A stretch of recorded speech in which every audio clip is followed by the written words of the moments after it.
지난 한 해 동안에 하나님께서 우리에게 많은 은혜와 감동을 주셨습니다. 은혜 받은 말씀 우리가 영상으로 간단하게 나누어 보았습니다. 그 중에 하나님께서 모든 것을 지으시되 때를 따라 아름답게 하셨다라는 말씀, 참 많은 울림이 있는 말씀이었습니다. 전도서에 나오는 말이죠. 전도서 하면요, 우리가 딱 드는 생각이 헛되고 헛되다라는 말이 먼저 기억나는데, 자세히 연구하고 묵상해 보면 이 우울한 회색 바탕에 정말 반짝이는 보석 같은 희망들이 있습니다. 우리는 매일매일을 충만하게 즐겁게 살 수 있다. 하나님께서 인생을 때를 따라 아름답게 하셨기 때문이다 입니다. 인생이 허무하면 어떤 사람에게 허무합니까? 지금은 아니지만, 지금은 내가 참 먹 같은 인생을 살고 있지만 저 고개를 넘으면 행복이 있을 거야 하고 달려가는 사람, 막상 가보면요, 뭐 그만큼은 아니거든요. 목표한 것을 이루어도 남보다 많이 가져도 허무하다 할 수밖에 없습니다. 혹은 과거만 생각하고 그때가 좋았는데, 근데 그 과거에도 별로 좋은 줄 모르고 살았잖아요. 여러분, 잘 사는 것은 오늘을 사는 것입니다. 오늘을 충만히 살 줄 아는 걸 배우는 게 신앙입니다. 오늘 본문 말씀, 요한일서 말씀은요, 아비들아, 자녀들아, 청년들아 하면서 각각의 나이에 해당하는 신앙의 권면들이 이어서 나옵니다. 여러분, 교회에서 누가 가장 중요합니까? 다 중요해요. 여기 아버지, 자녀, 청년, 젊은이라는 말은요, 가족의 언어잖아요. 교회가 하나의 가족이라는 말입니다. 여러분, 가족 중에는 누가 가장 소중합니까? 다 소중합니다. 다 소중합니다. 인생의 어느 때가 가장 좋은 때입니까? 모두가 좋은 때를 살고 있습니다. 그게 성경의 말씀이에요. 성경의 말씀. 하나님께서 때를 따라 아름답게 하신 줄 믿습니다. 네, 인생의 모든 때를. 오늘이 좋은 날입니다. 오늘이 좋은 날입니다. 오늘이 좋은 날이고 지금이 한창 때예요. 우리 교회는 오랫동안 다음 세대 청소년들, 어린이들 교육에 우선을 두고 사역해 왔습니다. 계속해서 중요한 우선순위가 될 것입니다. 대안학교라는 말 있잖아요. 여러분, 대안학교가 무슨 말입니까? 이 지금의 공교육으로 안 되니까 대안이 필요하다는 건데, 대안이 뭐예요? 여러분, 대안학교 가도요, 특별하게 다른 선생님 있는 것도 아니고요, 특별하게 여러분 다른 내용을 가르치는 게 아니에요. 좋은 대안학교, 제대로 된 대안학교는 뭔가 하면은 공동체가 살아있는 학교입니다. 일반 학교는 학교라는 조직이 있고 거기에 속한 개인이 있어요. 학생도 교사도 학부모도 그냥 조직에 속해 있는 개인일 뿐이에요. 그런데 제대로 된 대안학교는요, 공동체가 있는 거예요. 함께 나누고 함께 의견을 모으고 함께 삶을 주고받고 서로 잘 알고, 그러면서 공동체가 생기면 똑같은 선생님을 하더라도, 똑같은 학생이라 하더라도요, 비싼 내용 배운다 하더라도 그 안에, 공동체 안에서 생기는 치유와 회복, 그리고 전인 교육이 가능해진다는 겁니다. 이게 대안학교예요. 그냥 무조건 뭐 입시 잘 보낸다 대안학교, 그거 아니죠. 그래서 진짜 대안은 뭔가 하면요, 공동체가 대안이에요. 공동체가.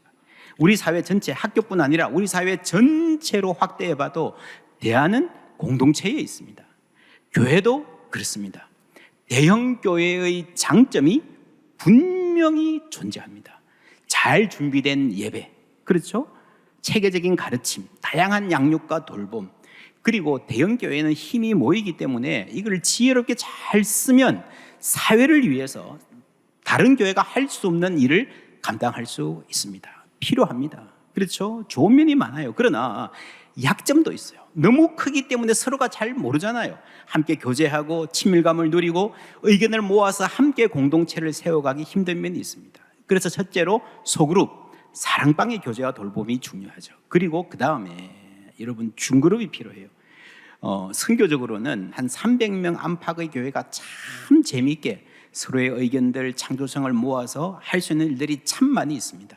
목자와 부목자가 모이면 한 50명에서 100명 사이, 이런 중그룹이 하나님의 선교 명령을, 특별히 마을 목회를 감당하기에 굉장히 좋은 구조입니다.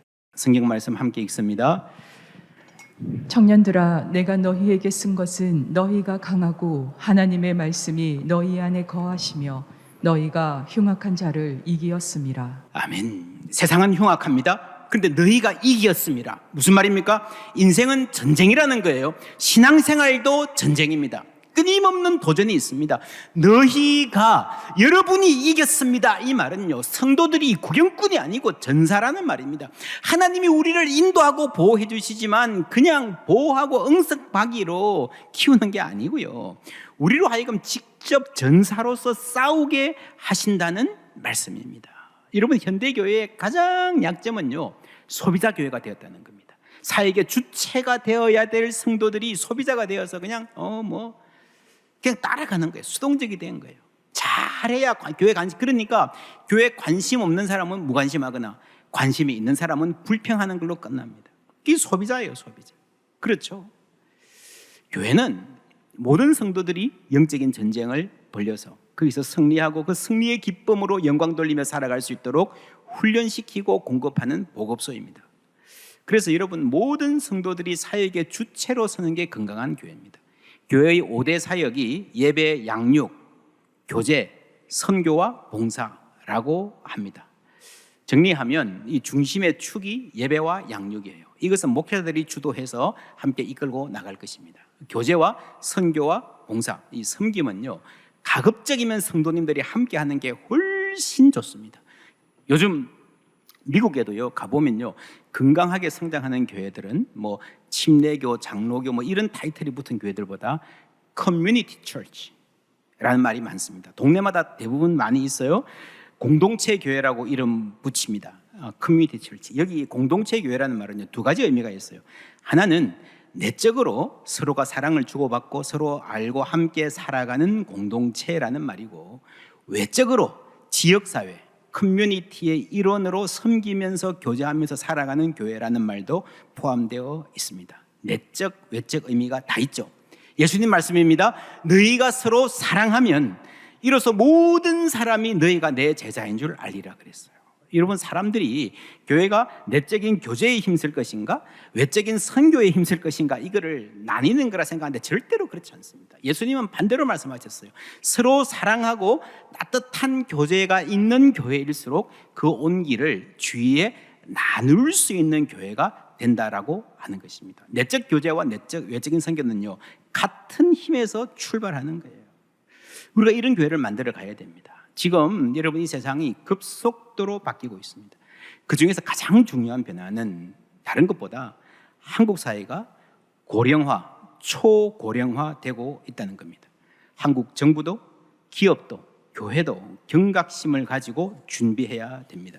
노년 세대는 별 의미 없고, 노년들은 그냥 시간만 보내고, 젊은 사람들이 열심히 모여야 그게 희망이 있는 교회라 생각하면요, 그거 틀린 말입니다. 여러분, 근본적으로 생각을 바꿔야 됩니다.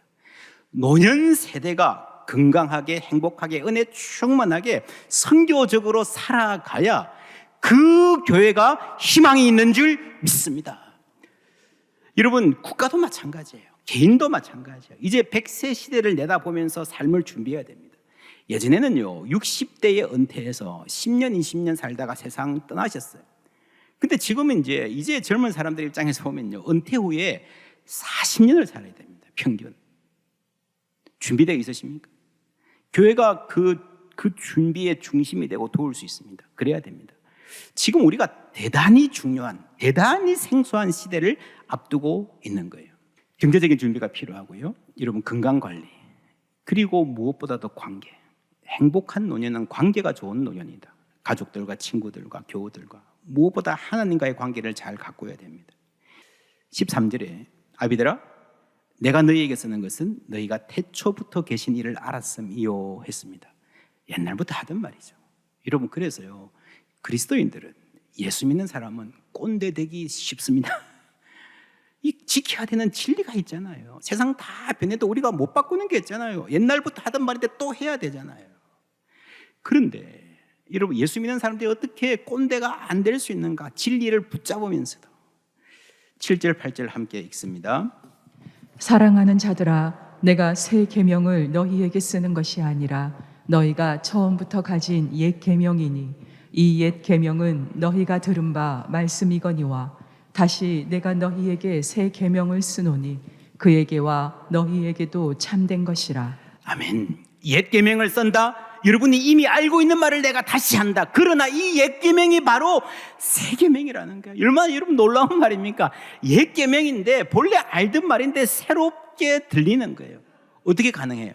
어떻게 가능해요? 전하는 내가 새롭기 때문입니다. 할렐루야. 40대 50대 때 했는 말인데요, 60대 70대가 하면요 좀 더 무게가 실려요. 어제 했던 말인데 다시 새롭게 들릴 수 있는 것은요, 다시 여러분 젊은 사람들이 그 앞에 귀를 기울이고 말 듣기 원하는 것은요, 내가 새롭게 되기 때문입니다. 내가 성장하고 할 수 있다는 거예요. 이런 사람들 있잖아요, 그죠? 93세대 가지고 새로운 책을 쓰고, 여러분 기자들이 몰려가서 기자회견하는 분도 있어요. 옛날 말 똑같이 하지 않습니다. 내가 성장하면 가능합니다. 내 영혼 날마다 주를 만나 신령한 말씀들 배우도다. 할렐루야. 날마다 배우는 삶이 주님 앞에 설 때까지 그리스도인의 삶입니다. 그러니까 새롭게 살 수 있어요. 15절 함께 읽습니다. 이 세상이나 세상에 있는 것들을 사랑하지 말라. 누구든지 세상을 사랑하면 아버지의 사랑이 그 안에 있지 아니하니. 사랑. 사람은 다 다른 색깔, 다른 방향의 사랑을 가지고 있습니다. 저 사람은 이걸 원하지만 나는 다른 걸 원해요. 저 사람은 이걸 가지면 만족하지만 나에게는 별로 의미 없고 나는 저것이 없으면 살기가 힘들어요. 여러분, 사람은 사랑입니다. 잘 사는 것은 무엇인가 하면요, 내가 무엇을 사랑하는가에 의해서 정해지는 거예요. 여러분, 기도하면서 생각해 보세요. 나는 무엇을 사랑하는가? 나는 무엇을 얻고 싶은가? 이 사랑이 어디서 왔는가? 우리 가정은 무엇을 사랑하는가? 우리 아이들이 평생 무엇을 가장 사랑하면서 살면 좋겠는가? 여러분, 가족의 중요한 사명은요, 사랑의 방향을 부여하는 것입니다. 대부분의 사람의 사랑은요, 가족 안에서 형성이 됩니다. 여러분 보세요. 음악을 사랑하는 가정이잖아요. 그죠? 모여서 함께 맛있는 거 먹고 도란도란 얘기하는 거 좋아하는 가정이잖아요. 밖에 나가면서 막 좌충우돌 그냥 다니기 좋아하는 가정이잖아요. 여러분, 우리가 착각하는 게 교육은 어떻게, 하우투에 대한 거다. 남들이 다 원하는 그 성공, 그게 목표인데 가정에서 어떻게 하면 저걸 향해서 좀 더 잘 달려가냐. 같은 목표가 있는데 어떻게 하면 이 경쟁에서 먼저 도달하냐, 남들보다 앞서 나가냐, 그 어떻게가 교육의 전부라고 착각하지 마십시오. 여러분, 가정의 진짜 교육은요, 우리 아이들이 평생 무엇을, 어떻게가 아니고 무엇을 목표로, 무엇을 사랑하고 살아갈 것인가를 형성해 주는 게 가정의 가장 중요한, 부모의 가장 중요한 사명인 줄 믿습니다. 여러분, 사람은요, 사랑이 있으면 방법은 생깁니다. 그렇죠? 사랑이 있으면 방법은 어떻게든 인간은 만들어냅니다. 적을 목표로 삼고 방법을 가르치려 하지 마시고 우리에게 참다운 사랑 주시기를 소망하는 가정 되시기를 주님의 이름으로 축원합니다. 우리 가족들의 마음에 사랑을 잘 형성하는 게 가정과 교회가 함께 노력해야 될 아주 중요한 사명입니다. 그만 있으면 다 되는 거예요. 다 될 겁니다. 오늘 말씀에 세상을 사랑하지 말라 그랬는데, 여러분, 이 세상 그 자체가 본질적으로 처음부터 나쁘거나 악해서 그런 것은 아닙니다. 여러분 아시죠? 하나님이 세상을 이처럼 사랑하사, 하나님도 세상을 사랑하셨어요.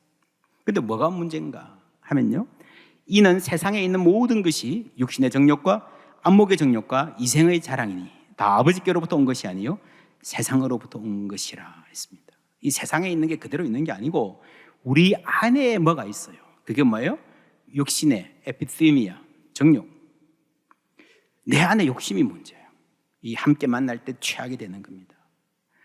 내 욕심이 세상을 만나는 지점에 뭐가 있는가 하면은 안목의 정욕이 있습니다.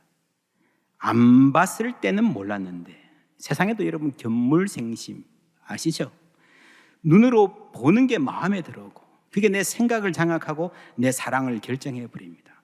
점점 더 나를 욕망으로 끌고 가고 욕망의 노예로 살게 만듭니다. 그러면 좋죠. 이 좋은 게 문제예요.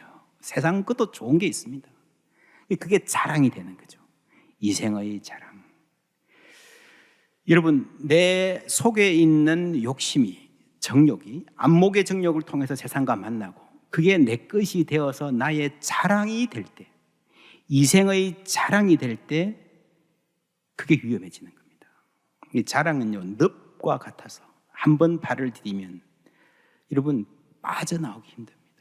자랑하는 맛에 살다 보면요, 하나님께서 인생의 진정한 행복을 주셔도 그것을 알아보는 미각을 잃어버립니다. 여러분, 웬만한 사람들은요, 적당한 재료에 설탕만 많이 올려도 맛있다 그래요. 그렇죠? 요리 쉬워요. 미원 팍팍 치고. 근데 계속 그런 음식을 먹다 보면 정말 좋은 음식, 그죠? 정말 좋은 음식을 맛보는 입맛이 교란이 되는 거예요. 10절, 11절 함께 읽습니다. 그의 형제를 사랑하는 자는 빛 가운데 거하여 자기 속에 거리낌이 없으나 그의 형제를 미워하는 자는 어둠에 있고 또 어둠에 행하며 갈 곳을 알지 못하나니 이는 그 어둠이 그의 눈을 멀게 하였음이라. 아멘. 사랑, 미움, 눈을 멀게 하였다. 무슨 말입니까? 이생의 자랑, 내가 이 사랑이 교란이 되면요, 눈이 멀어집니다. 여러분, 사람의 사랑이 길을 잃게 하는 것은 정말 사랑해야 될 걸 사랑하지 않고 엉뚱한 것에 인생을 바치게 하는 것은요, 자랑입니다. 자랑. 그것 자체가 의미 있어서가 아니에요. 자랑하고 싶었습니다. 우리 인생에 가장 소중한 것은 사랑입니다. 그래서 여러분, 우리 삶에서 정말 위험한 것 두 가지가 있습니다. 하나는 사랑을 식게 만드는 냉소. 아이, 그거 해봐야 뭐 그저 그렇지 뭐 새로운 게 있겠어 하는 냉소. 두 번째, 사랑이 있는데 그 사랑을 잘못된 방향으로 향하게 만드는 자랑. 이게 여러분 사탄의 무기입니다. 자랑하는 재미에 빠진 사람, 허영에 사는 사람은요, 늪에 빠진 것처럼 헤어나오기 힘듭니다.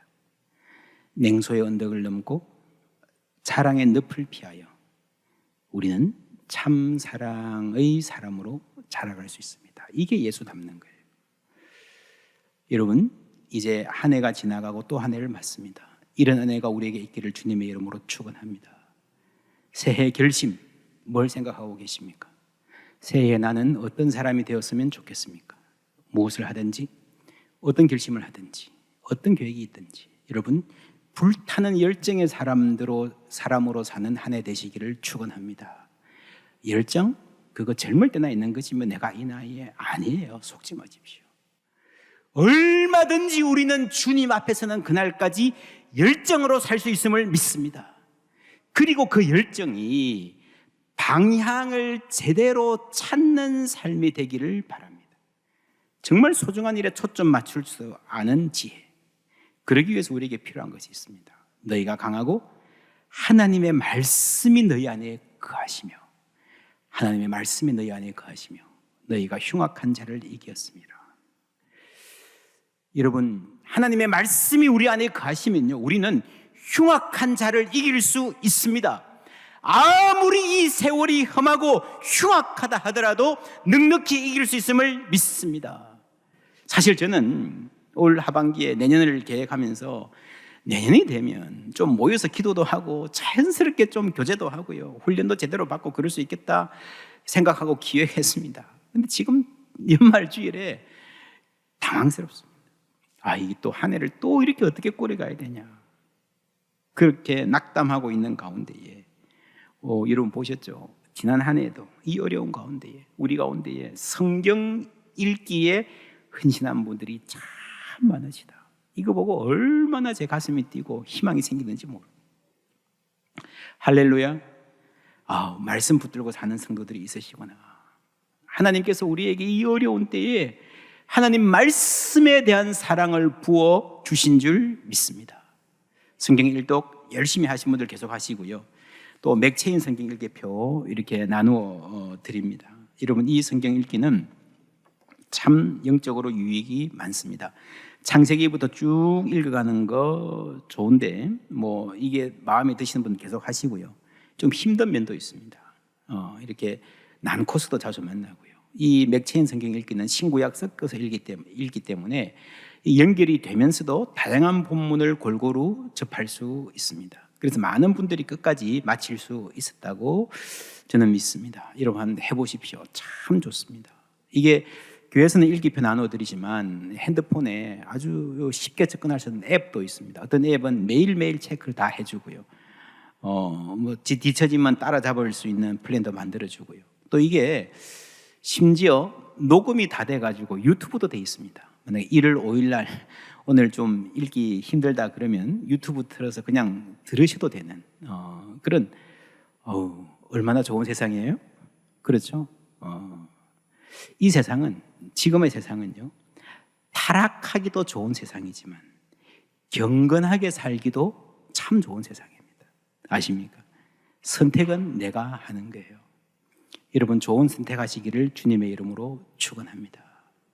생명의 삶으로 계속 큐티하시는 것 물론 정말 좋고요. 이 맥체인 성경 읽기도 참 훌륭한 대안입니다. 어떻게 하든 매일 시간을 따로 정해놓고 성경을 읽기 시작하면 생활 전체가 반듯하게 규모가 잡히기 시작합니다. 성경을 규칙적으로 읽는 사람은 자신의 시간도 잘 관리하고 자신의 건강도 마음도 잘 챙길 수 있습니다. 여러분 아시죠? 하나의 좋은 습관이 다른 좋은 습관을 꼬리에 꼬리를 물고 찾아오게 합니다. 이번 한 주 동안 이제 5일 남았는데 여러분 기도하면서 새해 계획해 보시기 바랍니다. 뭘 하고 싶습니까? 사실 우리의 마음은 이미 너무 많은 생각들로, 너무 많은 계획들로 꽉 찬 상태일지도 모릅니다. 거기다가 해마다 연말이면 여기저기서 모임들이 많잖아요. 막 송년회, 뭐 막년회, 뭐 그렇게 많은지. 올해는 못 하잖아요. 제가 생각해 보니까 오히려 잘 됐다 싶어요. 잘 됐다. 그냥 좀 조용하게 친구들은 천천히 만나고 조용하게 차분하게 자신을 돌아보는 시간. 내가 내년에는 무엇을 하고 싶은가? 이것 이전에 여러분 이생의 자랑, 내가 무엇을 내려놓아야 하냐, 무엇을 버리면 좋겠는가 생각해 보십시오. 저는 미국에서 목회할 때에 연초가 아니라 연말에 특별 새벽 기도를 했었습니다. 그리고 새해는 좀 힘차게 출발하자, 그래서 그렇게 했던 적도 있습니다. 여러분 연말에 새해를 좀 집안을 청소를 하십시오. 하다 보면 버릴 거 다 버리고요, 쓸만한데 좋은 건데 나에게 없어도 되는 것, 혹은 좋은 건데 내가 2개 있는 것 하나씩만 교회 가져오십시오. 그래서 특별 새벽기도 하는 앞에 하는 저 뒤에는요 물건들을 쭉 쌓아놓고 있습니다. 그래서 새해가 되면 누구 나눠주는 거예요. 그죠? 어디 기부도 하고. 얼마나 좋아요. 이렇게 하는 이유는 이런 우리가 버리는 훈련이 필요합니다. 내려놓는 훈련이 필요합니다. 집안 청소하며 쓸데없는 물건을 버리듯이, 혹은 쓸만한 물건 남에게 주듯이요, 마음도 때때로 대청소가 필요하다는 것 여러분 아십니까? 이번 한 주 새해가 되기 전에 마음 대청소 기간으로 삼으면 좋겠습니다. 특별히 이생의 자랑, 내가 뭘 사랑하고 뭘 자랑하고 살아왔나, 내가 이것을 가졌으면 정말 좋을 텐데, 폼나게 살 텐데 생각했던 게 뭔가, 그를 다 내려놓으시면 좋겠습니다.